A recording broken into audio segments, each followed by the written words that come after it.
त्या दादांना रियांश अमृत दिलं होतं आपल्या रावसाहेब यांनी, तर त्यांना काय रिझल्ट आलेला आहे तो आपण त्यांच्याच मुखाने ऐकूया मित्रांनो.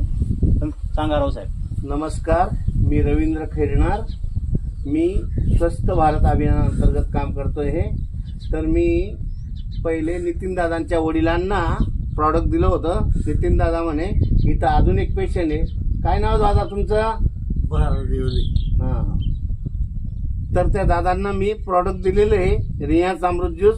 तर त्या ताईंच्या तोंडून ऐकूया दादांना बोलताना प्रॉब्लेम येतोय, तर ते त्यांच्या मुलीशी बोलून मुलीच्या तोंडून ऐकून घ्या. तर ताई, या दादांना काय प्रॉब्लेम होता? नमस्कार मित्रांनो, तुझ्या जेवढे माझ्या पप्पांना चालता येत नव्हतं, बोलता येत नव्हतं, काहीच नव्हतं.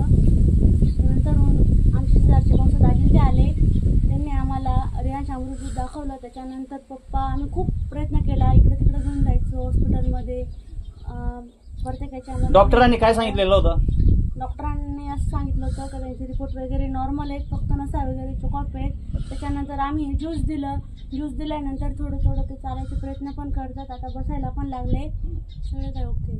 अगोदर ते बोलायचे का? नाही, अगोदर बोलायचे नाही ते. बोलता पण यायचं नाही बोलणं त्यांना, पण पण आपलं रियांश अमृत ज्यूस दिल्यानंतर त्यांना बोलता सुद्धा यायला लागले. आता हो, बसायला लागले, बसायलाही लागले. वरती हात करायला. एक मिनिट. अगोदर असं मोमेंट व्हायचं का? नाही व्हायचं, पण रियांश अमृत ज्यूस दिल्यानंतर हात सुद्धा वरती व्हायला लागले. आता चालता सुद्धा यायला लागले मित्रांनो. प्रयत्न करतायत ते. हो हो. हे किती दिवसापासून बेड रेस्ट होते? बेड रेस्ट म्हणजे आता त्यांचे ते 1.5 वर्षापासून होते. 1.5 वर्षापासून खाटीवरच होते. हा. आता ते 1.5 वर्षानंतर आपलं प्रॉडक्ट फक्त 3 महिने म्हणजे सॉरी 3री बॉटल आहे म्हणजे 1.5 महिने झाले. 1.5 महिने झाले. 1.5 महिन्यामध्ये त्यांचा हा या पद्धतीने रिझल्ट आहे. हे बरोबर आहे का ताई? हो, बरोबर आहे. आज उठून बसले. बरं, तुम्हाला बोलता येत होतं का आधी?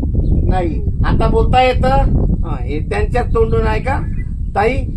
मी सांगितलं ते सगळं बरोबर आहे. हो. मग हे रियांश अमृत ज्यूस घ्यायला पाहिजे का नको घ्यायला पाहिजे? हो, घ्यायला पाहिजे. अच्छा. ज्याला आजार आहे तो बरा होतो, जर ज्याला आजार नाही त्याने जर घेतला तर त्याला आजारच येणार नाही.